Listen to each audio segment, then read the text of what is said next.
What is up, everyone? Welcome to a very special episode of Husky Dash, which it is the first crossover episode for us, as you all know what happened week one.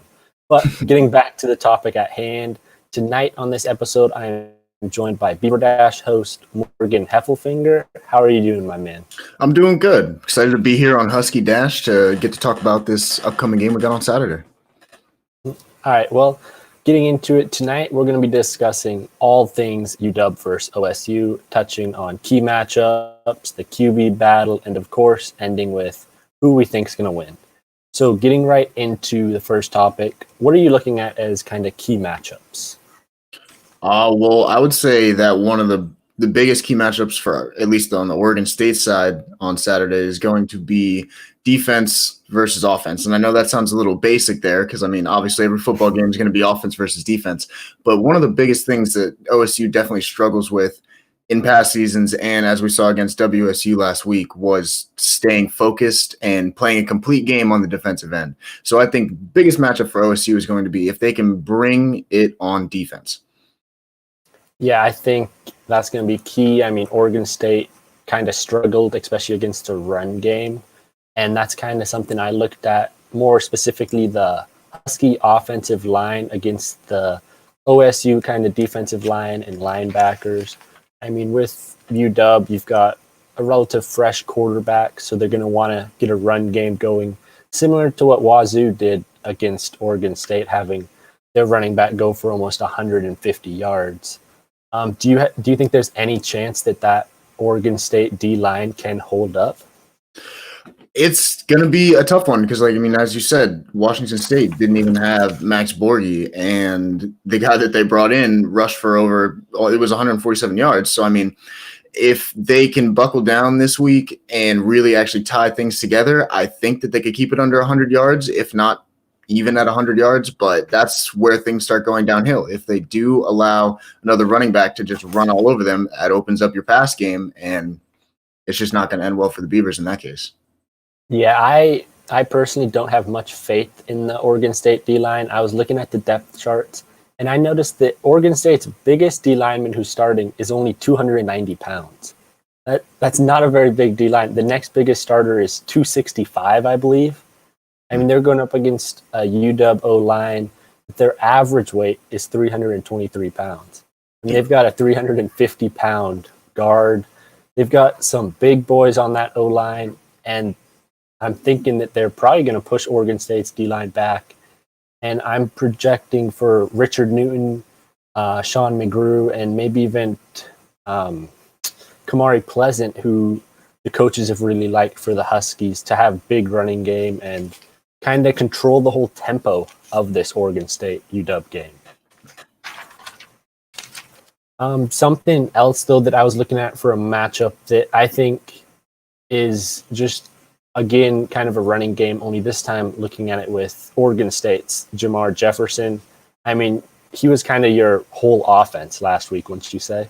Yeah, no, I would agree with that. And that's another thing that might be one of the biggest issues for Oregon State coming up this week is they can't just rely on Jefferson to produce all of that offense.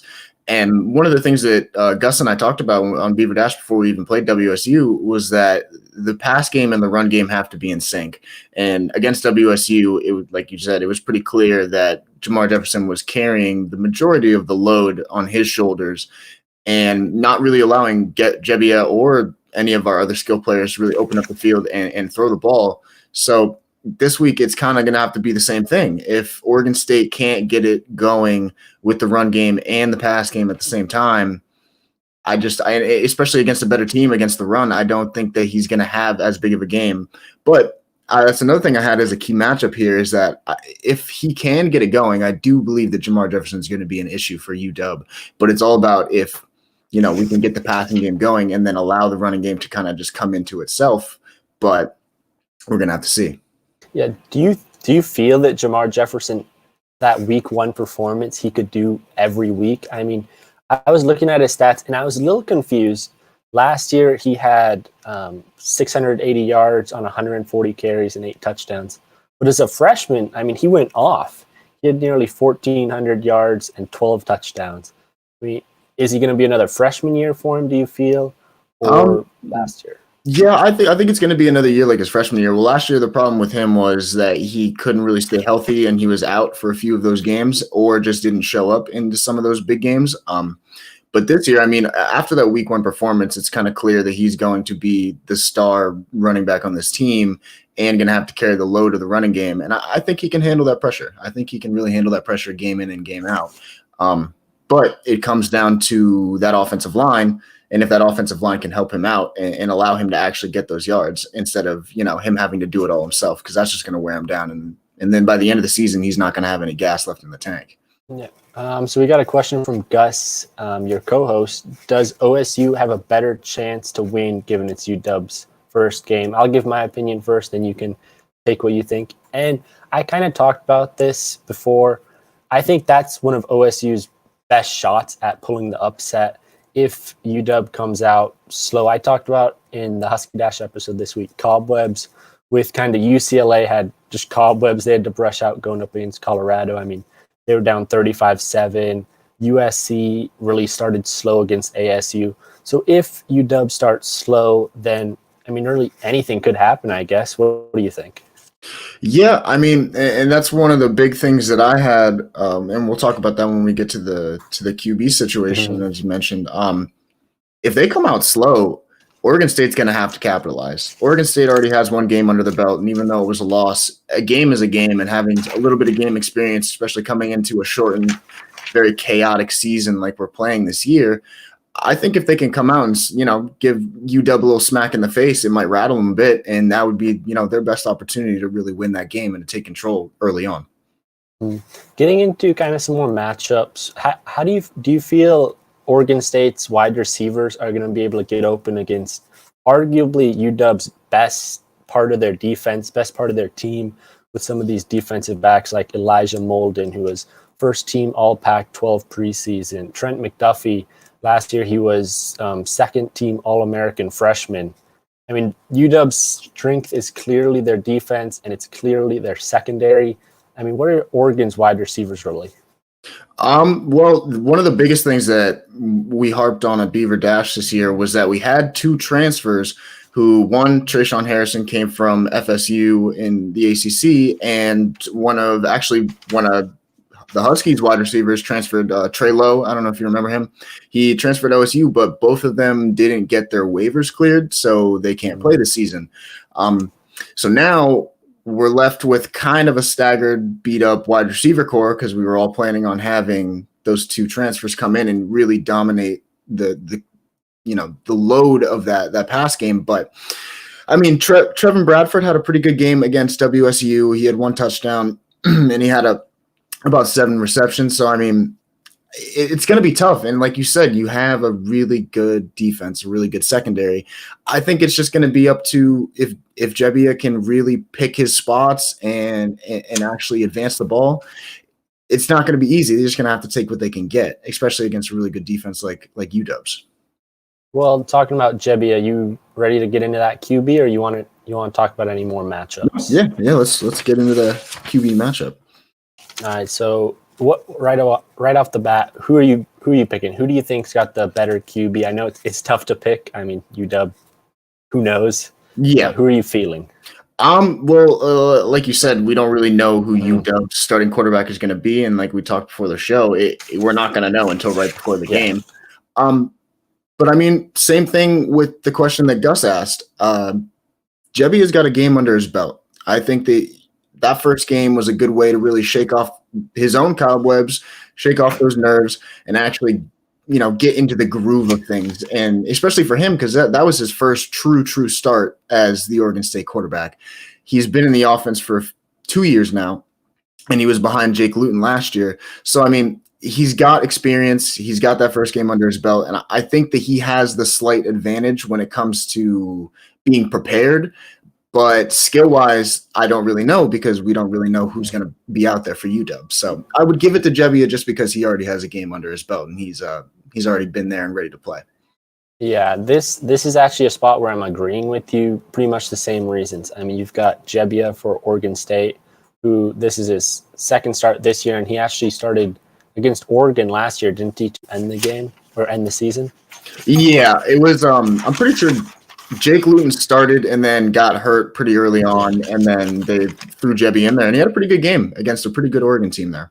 Yeah, and that's what I'm looking at. I mean, Jebby has had 2 basically full game experiences, and in both games, he's thrown for over 300 yards. He hasn't thrown an interception. At least I didn't see any. I mean, 2 touchdowns against Oregon, against Wazoo, 330 yards and a touchdown. But then you get to the UW quarterbacks. I mean, who are you picking? Ethan Garbers, Dylan Morris, Jacob Sermon, Kevin Thompson. You've got so many guys. Neither one of them separated themselves, I guess, for the camp. And it's tough to pick a quarterback who you don't actually know who it is. With Jebbia, you've got experience, and especially you mentioned it in the Oregon State offense. I mean, he's been there 2 years, you said, under Jonathan Smith, the head coach. And then with UW, kind of the talk has been Kevin Thompson or maybe Dylan Morris to start. And Dylan Morris is a redshirt freshman, so not as much experience. Kevin Thompson is a graduate transfer to UW, so this is his first year here. Again, not that much experience or no experience under UW. So it's tough to pick a quarterback who you don't actually know. And that's why I got to go with Jebbia just off of experience. Yeah, the only reason I wouldn't have too much faith in Jebbia is that defense that UW has, and that defense is definitely going to rattle him. I can already guarantee that at the beginning of that game, he's going to have another slow first quarter, maybe even second quarter, like he did against WSU, and it's mainly just going to be because of that offensive line. If that offensive line can hold and give him time to actually stay back in the pocket and pick the right spots, he's going to have the advantage there. But it's also Jebbia against a really good UW defense, and then whoever UW picks as quarterback for that game against a lackluster OSU defense. So even without the inexperience, I can kind of feel that it might even out in that situation. Yeah, I think Jebbia might, or the Oregon State might have kind of the better quarterback off experience, but I'm not thinking he's going to do that well. I don't think he's going to be that successful against that Washington defense that has these studs on the back end and some great pass rushers. I mean, they lost a couple guys to opt-outs, but they have some great seniors still on the D-line and up-and-coming sophomores. And Jebbia, I'd like to get your opinion on this. I think you mentioned it a bit in your Beaver Dash, how he's got a great stat line, but you didn't think you really took many risks or put him in position to win. Didn't you mention that? Yeah. One of the things that I thought was his biggest issue in the first game was how slow he started. And it wasn't until the end that he really started actually trying to take more chances against that WSU defense. Now, when it comes to the UW defense, I have a feeling that it's going to be the same way. You know, he's going to come out slow. He's going to be a little nervous, and the UW defense is definitely going to give him a little bit of a run for his money. It could be another day where he doesn't take a lot of chances, and it's kind of a check down day looking for Jamar Jefferson or looking for the short game. And I don't think that's going to work out in OSU's favor. If you're just trying to chip away against a good defense, you're not going to get anywhere. Yeah, I think Jebbia, if he wants to be successful against UW, he's going to have to play like he did at the end of the Wazoo game when you kind of put it all out on the line and start slinging it, trying to make big plays. Because, I mean, a game manager can only get you so far, especially against a great defense. Bringing it back to kind of the UW quarterbacks and kind of focusing in on Kevin Thompson, I think he's going to be the starter. He kind of presents something that UW hasn't had in a while. Kevin Thompson is a guy who he can throw from the pocket, but he's also a very mobile quarterback. How do you think Oregon State could deal with kind of a mobile quarterback? I didn't watch much of the game, but Jaden Delora, is he a mobile quarterback? How'd Oregon State's D do? Well, see, that was one of the problems. Every time that Oregon State truly actually got an opportunity to get at the quarterback, Delora left the pocket and went for about 10, 15 yards every time. So, I mean, if he is more of a mobile quarterback with the quarterback you think that they're going to go with at UW, that could be a big issue for OSU.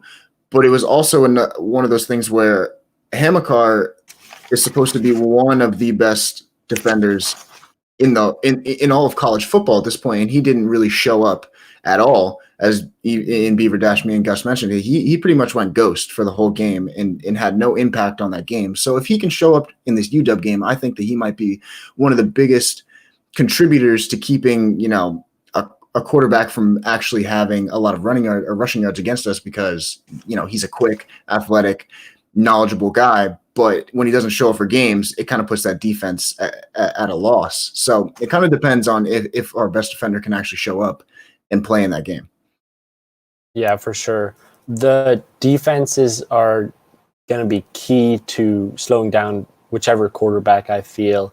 I feel that Jebbia might struggle, but then I also look at the UW quarterback. I think he's going to start off slow like Jebbia did at the start of the Wazoo game, just because, again, it's UW's first game, like Gus pointed out, and it's going to be this guy's first start in the Pac-12, no matter which quarterback they go to. Kevin Thompson, last year, I believe, at Sacramento State, he did great at Sacramento State, but again, that's not a big school. That's not a Power 5 school. I believe the best team he played in his 3 seasons starting or getting starts was ASU last year. And he played decent against ASU, against the Pac-12 defense. They didn't win, but he showed that he can play against a Pac-12 school. And if he can come out confident against an OSU team that, let's face it, isn't the best defensively at all, I mean, Kevin Thompson could kind of control the game. I'm looking at some offensive weapons, kind of just to help out the QB. Who needs to play the best for Oregon State on offense that could help out Jebbia? Well, see, last week, me and Gus discussed that, and my number one option was Jamar Jefferson. Jamar Jefferson has to have a good game for Jebbia to have a good game himself. But as we saw against WSU, that really wasn't the case, because Jamar Jefferson, I mean, you're talking about a guy that had 3 touchdowns in one game. If 3 touchdowns isn't enough to help your quarterback have a good game, then, I mean, what else are you going to do? So, I mean, I'm going to switch it up this week, and I'm going to say Trevon Bradford needs to have a good game. At this point in the season, even after one game, you can kind of tell that he's going to be the number 1 receiver on this OSU team. I'd like to see him get a few more targets, maybe have Jebbia look down the field a little bit more often, because, like you said earlier, if he's going to just keep checking it down and, just being a game manager, you're not going to get very far up against this UW defense. So I would say Trevon Bradford needs to have a pretty big game, and Jamar Jefferson. It's a hard thing to really tie down on who I would say needs to do the best, but if it was between 2, it would be Bradford or Jefferson. Yeah, looking at then UW kind of for that, the quarterback being an inexperienced guy, he's going to definitely need some help. And I think a major X factor in this game, not really an unknown guy, but at the tight end position, I think Cade Otton, who he played great last year behind Hunter Bryant, who went to the NFL now. And Cade Otton's a great tight end. He's gotten some recognition. I think he's going to be a safety blanket for this inexperienced UW quarterback, and also be a great asset blocking. I mean, he's 250 pounds. He's a big guy. He'll probably be able to help on the outside linebacker you were talking about. And overall, with the weapons that UW's quarterback has, with wide receiver position, they're very deep at. They have some great guys like Puka Nacua, a sophomore who really came on last year. I think that with the skill positions of UW versus OSU's, that the UW quarterback will be more successful than Oregon State, but I'm not saying that. Again, I'm saying Jebbia is probably the better player, at least week 1, but just with the lack of weapons, I think it might be tough for him to succeed. Are you ready to move on to picks? Yeah. The most exciting part of any football show, picking who's going to win, how are they going to win, and all the best stuff. So just getting right into it. Who are you thinking? Who are you picking? Beaver fans, you're not going to be happy with me here. I'm sorry. I went all in, as you can tell, on the WSU game. I'm not going all in here. I mean, as you've already heard throughout this whole show, there's just so much stacked up against OSU for this game. UW is a really excellent team, and it's going to take a lot to win this game and to upset this team, because I mean that's what it is. If we win this game, it's an upset. I it goes against my better judgment, but as a fair analyst and lover of the sport, I have to go with Washington, and I say with that the final score would be 35-14 Washington. Well, I'm not necessarily saying that I'm surprised by you picking Washington. I did think maybe you'd put it a little closer. Heck, I have a closer score prediction. But yeah, I am going to go with UW. I think, as we mentioned, just the stuff going against OSU, going up against this tough team. And I look at it like, I like your guys' coach, Jonathan Smith. I think he's a great coach. I mean, he's from the UW Chris Peterson offensive coaching tree. So he was here at UW. He actually coached the Beavers last year against UW very tough. I mean, that game, UW won 19-7. So a pretty close game, especially in recent history. I mean, there's been some real big blowouts in this. But looking again, I just don't think that Oregon State has the talent to really compete. I looked at the recruiting classes, and since 2017, Oregon State's had one 4-star, and that was Isaiah Hodgins, who he graduated last year or went on to the NFL. So just with that, I think UW's going to not score as many. I think it's going to be 27-10, covering the spread. But I don't think the Oregon State offense will be able to get anything really going. I mean, if they get Jefferson going, then maybe they can put up 17 points, but I don't think it'll be that close. I think UW's going to be able to control the game with their running backs and get these long 8, 9, 10-minute drives that are just absolute killers to the opponent and just flat out dominate, I guess you could say. Do you think there's any chance OSU can pull the upset? Yeah, I mean, I'm not completely out on OSU pulling off the upset. I realistically think that UW is going to win, but I do have points to if the Beavers do want to really pull out this upset. My number one point is, and it's my number one point every week on Beaver Dash, every time we talk about what the Beavers need to do to win, and Gus is going to hate that I say this because I sound like a broken record, but the defense needs to bounce back, and they need to play with heart, because that defensive effort against WSU, it broke my heart, I'll tell you that much. But it just looked like they weren't out there to play. It really didn't look like they were out there to play. And I mean, if you have one of the best defenders in all of college football, who's going to be most likely not a number one pick in the draft, a first-round pick in the draft, in Hamilcar, you got to show up, and you got to really want to play the game. So, I mean, if he can show up and the defense can bounce back and play UW like they did last year and keep it a low-scoring game, I think that would be one way that they can actually pull off this upset. Another point that I came out with is, and I literally only wrote his name, is Jamar Jefferson. I think that Jamar Jefferson is going to be one of the biggest factors in this offense all year long. And like we mentioned earlier, if he can keep it going game in, game out, every week, there's no reason that the offense should struggle. And then it comes back on the defense. If the defense can stay off the field, if the defense can get off the field as quickly as possible and keep our offense on the field as long as they can, there's no reason that we couldn't pull off this upset. But it's all about the defense actually stepping up and filling the shoes that they need to be filling. Yeah, as you said on your episode last night, I believe you said defense, defense, defense, if I'm remembering correctly. Yep. And here's Gus saying the defense can't be a JV level defense. So it's clearly going to come down to this Oregon State defense having to step up, having to manage to slow down the Huskies. And, I mean, they got them in the best week possible. It's week 1 for the Huskies, week 2 for Oregon State. Oregon State had their tune-up game, I guess you could call it, against Wazoo, where they fought. They lost by 10 points, I believe it was. And, I mean, they gave them all they could from the offense. The Oregon State defense failed, like you've been mentioning this whole time. And with UW having that inexperienced quarterback, I mean, I could say there's a shot at Oregon State pulling the upset. It would have to be what any UW fan would call like an absolute collapse. Just, I mean, it would be hard to see. There might have to be injuries involved. Maybe COVID knocks out some people on UW last minute. But it's going to be tough for Oregon State. I'm not going to lie. I mean, 19-7 last year it was.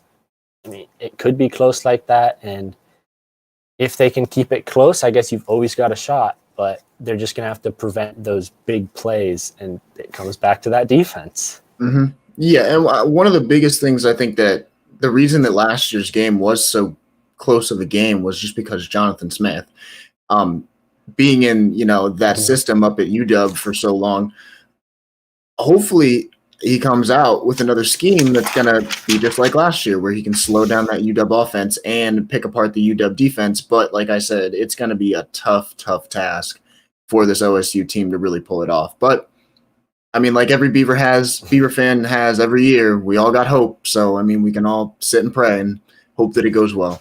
Yeah, you clearly had hope week 1, a little less hope week 2, I'm hearing.